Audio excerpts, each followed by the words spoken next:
Let's take a look at the uh, physics material for an object. We'll set up a scene here so we can test it out. I'll place two blocks in the scene. We'll go to the first block down here. Let's go ahead and just go to the position, rotation, scale. Let's make the scale a little bit longer. We'll go for about 70. And then let's go ahead and scroll down until we get to the physics material. There's going to be two options for physics material. One, in terms of enabling it, you want to make sure it's turned on. You'll have the three properties that we'll use to actually adjust the type, or you can go to a preset up one right here. This is just going to be a quick one where if you just want bouncy ice, metal, rubber, or wood, you can click on that. That'll give you the basic starting point to go from. For a quick definition of the dynamic friction, consider this as when an object is in motion, it's already moving. Then when that's going to be taking into account how the object reacts. The static friction, this is going to be when an object's just laying still on the surface of it. Value, if it's at 0, just think of this as like nothing actually happening to something actually happening a lot. Same thing for static and bouncy. It's whether in being ice, say ice to stiff.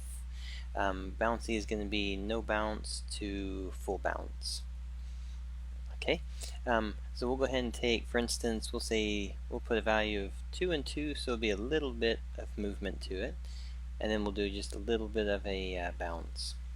Alright, so that's going to be the surface of this object. On this object, if we go over and we say first, we're going to do a physics object so we can have it falling. Then we're going to go over to our physics material, and we'll say enable. This time though, we'll actually say we want it to be bouncy, so we'll put this up to about 7. We'll take these down to 1. So what this is going to do is when we go into the play mode, it's going to fall and hit, but notice it hit, bounced, and then stopped. So if you want to have objects where they're actually interacting in terms of surface, then you'll be able to use it similar to that. The other options for these, again, if you're inside of this mode, and for instance I say I want bouncy, if I choose one of these, inside of here, these variables are going to update so that it gives me that preset for the properties of it. We could also say that we want bouncy only. That way the only thing that's going to happen is going to bounce. You could also say bounce on this one, and then you're going to have a lot more bounce to it. The other thing we can do, I'm going to click on this guy with the eyedropper. It's going to set my current type to that block. Then we'll just go ahead and rotate it here with the move tool. And actually we'll just do the move. We'll rotate it from within here.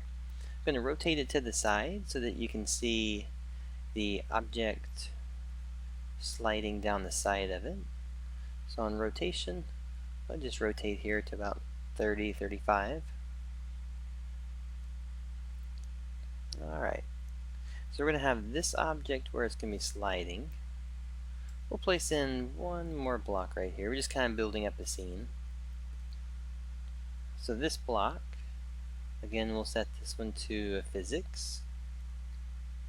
We'll go ahead and set the material, physics material, turn it on.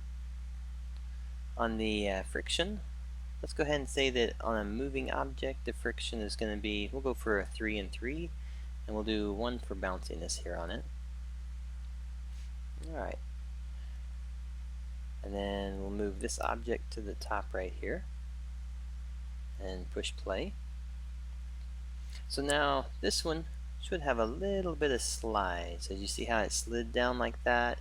It's not bouncing like this guy, but it had enough of a slide that it kept it going.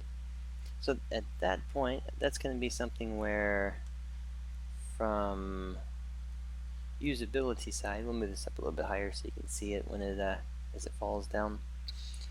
This is going to allow you to change up the surface so that the way objects move around reacts differently.